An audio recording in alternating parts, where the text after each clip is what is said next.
Good morning everyone, कैसे हैं? उम्मीद करता हूँ हम सभी अच्छे होंगे। तो चलिए आज क्लास 10 सब्जेक्ट सोशल साइंस आज हम लोग पढ़ेंगे जे के द्वारा जारी मॉडल क्वेश्चन पेपर सेशन है 24-25।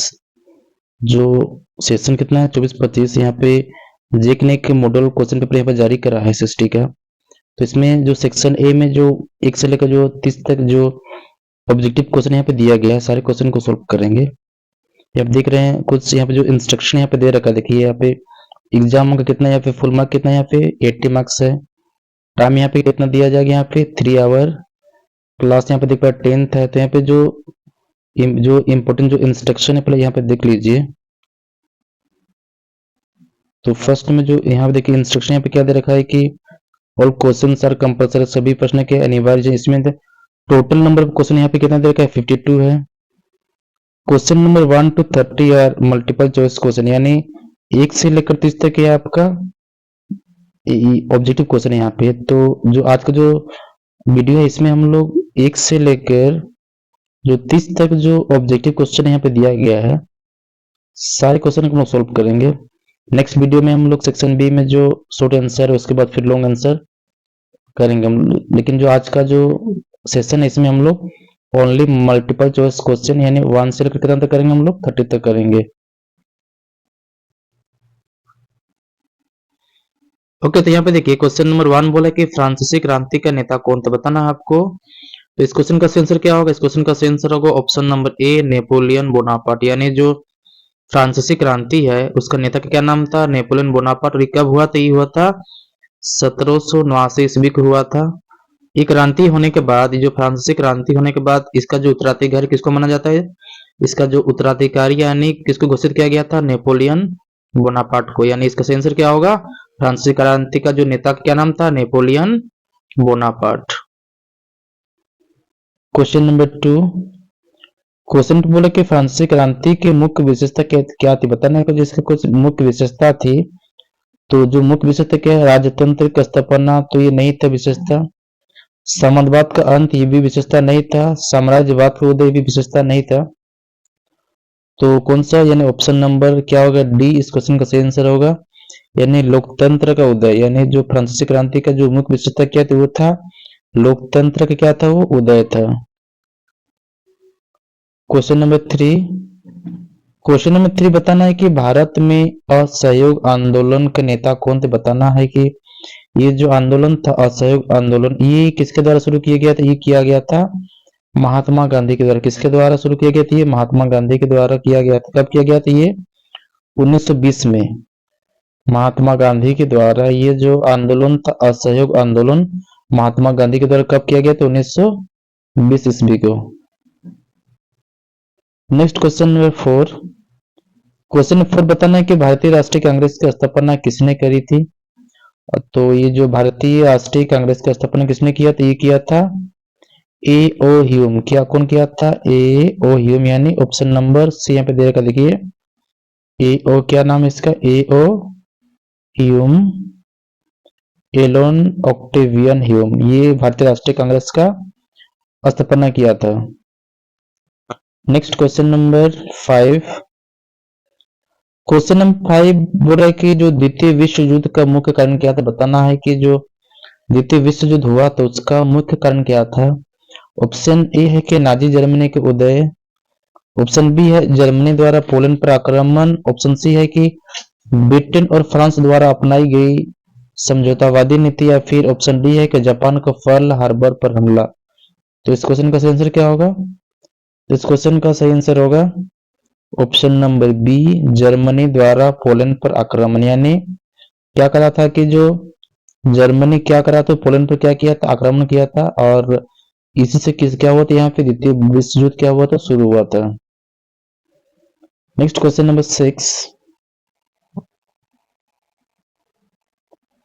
क्वेश्चन नंबर 6 को बताना है कि जो भारतीय उद्यमी जिसने पहली भारतीय जूट मिल की स्थापना की थी, इसका नाम क्या है? तो इसका नाम है यहाँ पे दे रखा, देखिए द्वारका नाथ टैगोर है। तो इस क्वेश्चन का सही आंसर क्या होगा? ऑप्शन नंबर ए, Dwarka Nath Tagore. Question number 7, question number 7 बोले कि भाप इंजन का विकास करने वाले ब्रिटिश आविष्कारक कौन थे। बताना है कि ये ब्रिटिश आविष्कारक का नाम बताना, जिसने क्या करा तो भाप इंजन का क्या कहते आविष्कार किया था। ऑप्शन ए कि जेम्स वाट ने, ऑप्शन बी है रिचर्ड आर्कराइट ने, ऑप्शन सी है एडमंड कार्टराइट ने, ऑप्शन डी है सैमुअल स्लेटर ने। इस क्वेश्चन का सही आंसर क्या होगा? Option number A James Watt ने। कौन किया था? जो भाप इंजन का आविष्कार किया था जेम्स वाट ने किया था। क्वेश्चन नंबर 8, क्वेश्चन नंबर 8 बोल रहा है कि जो मुद्रण तकनीक सबसे पहले कहाँ विकसित हुई थी। बताना है। ऑप्शन ए कि भारत में, ऑप्शन बी है चीन में, ऑप्शन सी है फ्रांस, ऑप्शन डी है यूरोप। सही आंसर क्या होगा? जो मुद्रण तकनीक सबसे पहले कहाँ विकसित हुई थी। इस क्वेश्चन का सही आंसर क्या होगा? इस क्वेश्चन का सही आंसर होगा ऑप्शन नंबर डी, चीन में। कहाँ हुआ था ये? चीन में हुआ था। क्वेश्चन नंबर 9, क्वेश्चन नंबर 9 बताना है कि जो गीत गोविंद की रचना किसने की थी। बताना है कि जो गीत गोविंद की रचना किसने की थी। इस आंसर क्या होगा? इस क्वेश्चन का सही आंसर होगा ऑप्शन नंबर ए जयदेव ने। कौन किया था? जयदेव ने किया था। यानी गीत गोविंद की रचना किसने किया था? सही आंसर क्या होगा? जयदेव। क्वेश्चन नंबर 10, क्वेश्चन 10 में बताना है कि महात्मा गांधी ने किस पत्रिका का संपादन किया था। बताना है कि जो महात्मा गांधी ने किस पत्रिका का संपादन किया था। सही आंसर क्या होना चाहिए? इस क्वेश्चन का सही आंसर होगा option number be young India. किसका किया था वो? यंग इंडिया पत्रिका है, इसका क्या किया था वो? संपादन किया था।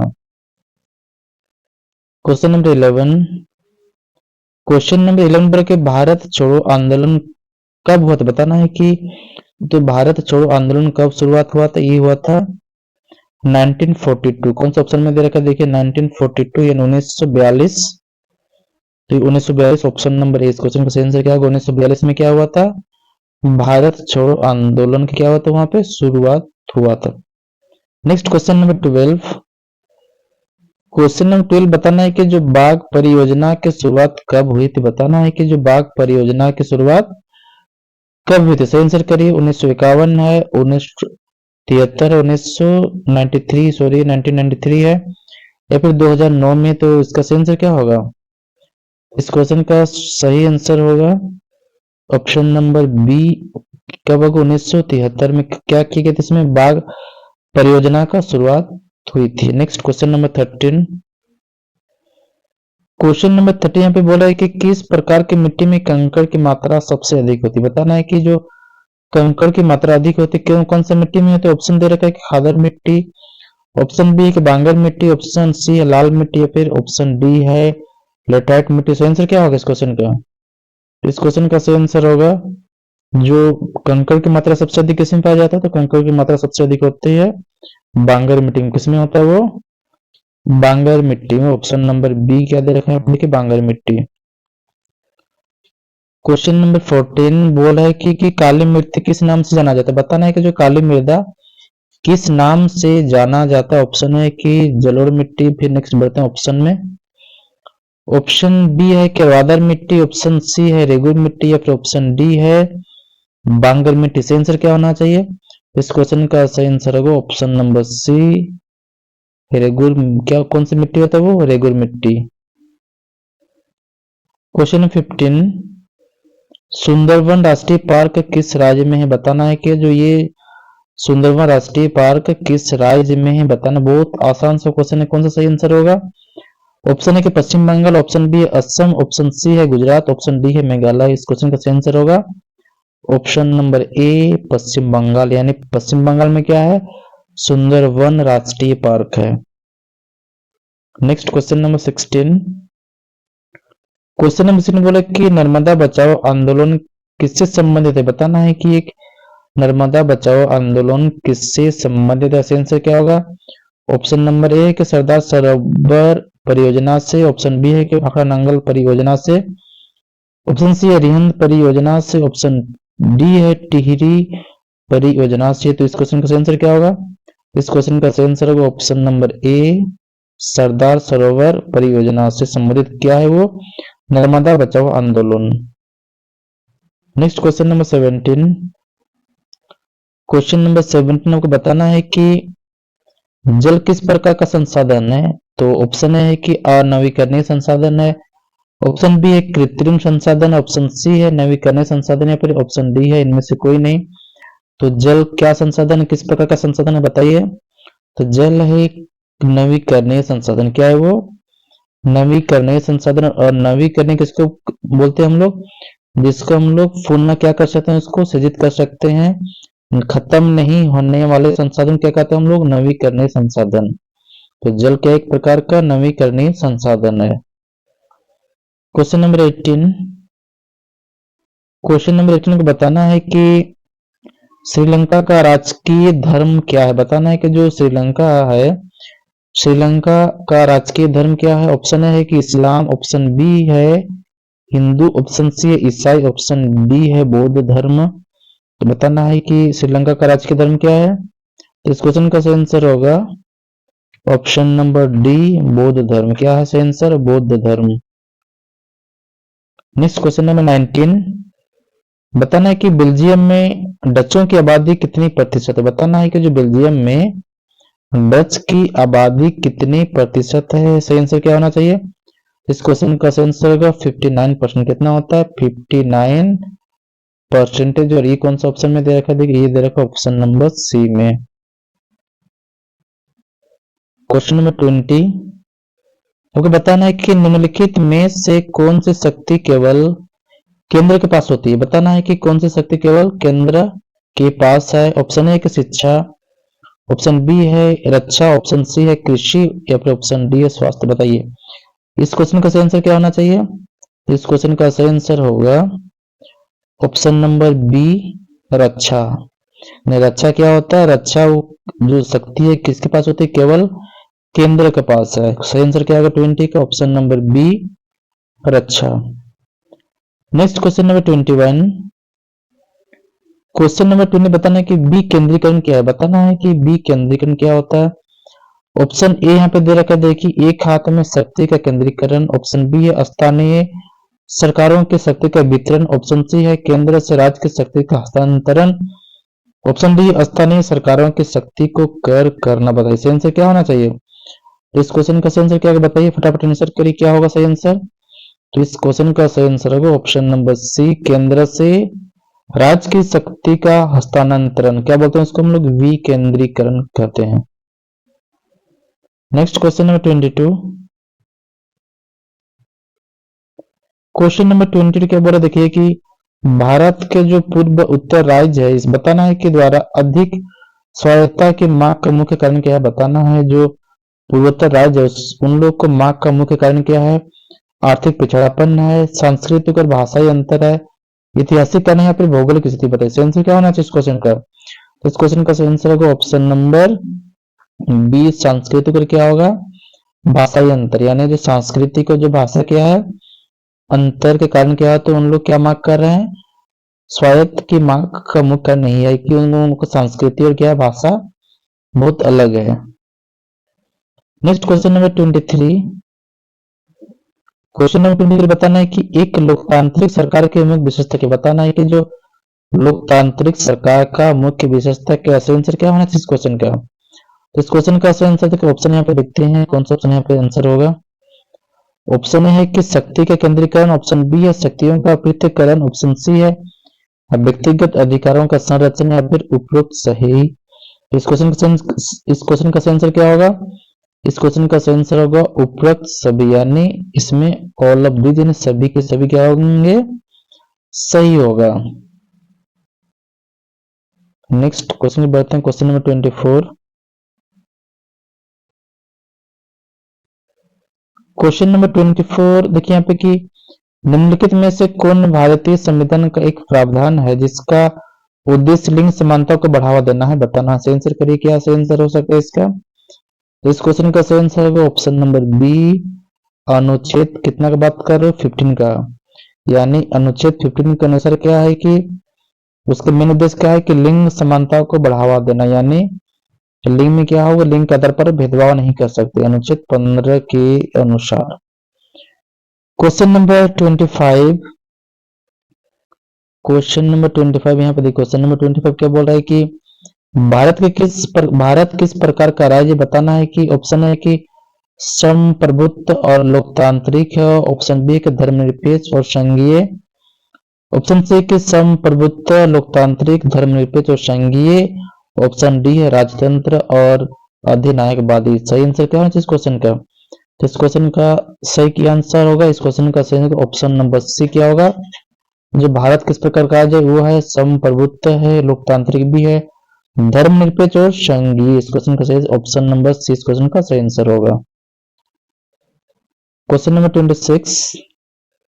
26 में बताना है कि ग्रीन बेल्ट मूवमेंट का संबंध किस देश से। बताना आपको जो ग्रीन बेल्ट मूवमेंट किस देश से संबंधित बताना। सही आंसर करिए, क्या सही आंसर होगा इस क्वेश्चन का? सही आंसर बताइए क्या होगा? नेपाल, भारत, केन्या, श्रीलंका। इस क्वेश्चन सही आंसर होगा ऑप्शन नंबर सी केन्या। क्या होगा? केन्या। क्या होता है उसमें कि ग्रीन बेल्ट मूवमेंट से संबंधित है। क्वेश्चन नंबर 27 बताना है कि राजनीतिक दलों की मान्यता कौन देता है। बताना है कि कोई भी राजनीतिक दल को मान्यता कौन प्रदान करता है। ऑप्शन ए है चुनाव आयोग, ऑप्शन बी है राष्ट्रपति, ऑप्शन सी है संसद, ऑप्शन डी है न्यायपालिका। तो सही आंसर क्या होगा इस क्वेश्चन का? सही आंसर होगा ऑप्शन नंबर ए चुनाव आयोग। क्या करता है वो? राजनीतिक दलों को क्या करता है वो? मान्यता प्रदान करता है। कौन करता है? चुनाव आयोग। क्वेश्चन नंबर 28 आपको बताना है कि रोजगार गारंटी अधिनियम कब लागू किया गया था। गारंटी क्या अधिनियम आया था यहाँ पे एक बीच में?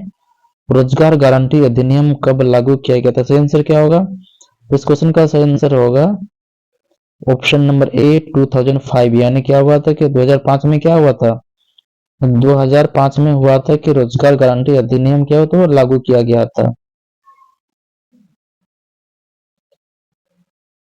क्वेश्चन नंबर 29 बताना है कि बैंकों के जो आय का प्रमुख स्रोत क्या है। बताना है कि जो बैंक है, बैंक का जो आय का जो प्रमुख स्रोत क्या है। ऑप्शन है कि निकासी, ऑप्शन बी की ऋण, या फिर ऑप्शन सी है जमा, या फिर इनमें से कोई नहीं। क्या होगा सही आंसर?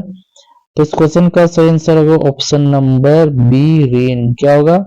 जो बैंक का जो आय का जो मेन जो प्रमुख स्रोत क्या है उसका मेन स्रोत है ऋण। यानी ऋण के द्वारा क्या होता है बैंक को क्या होता है उसमें आय होती है। क्वेश्चन नंबर 30 की बात करें। क्वेश्चन नंबर 30 सूचना का अधिकार अधिनियम कब पारित किया गया था। बताना है कि सूचना का अधिकार अधिनियम कब पारित किया गया था। सही आंसर क्या होगा? ये किया गया था 2005 में। कब किया गया था ये? 2005 में। कौन सा ऑप्शन में दे रखा था? ये दे रखा ऑप्शन नंबर इस क्वेश्चन का सही आंसर का। यानी जो सूचना का अधिकार अधिनियम कब पारित किया गया था? ये किया गया था 2005 को।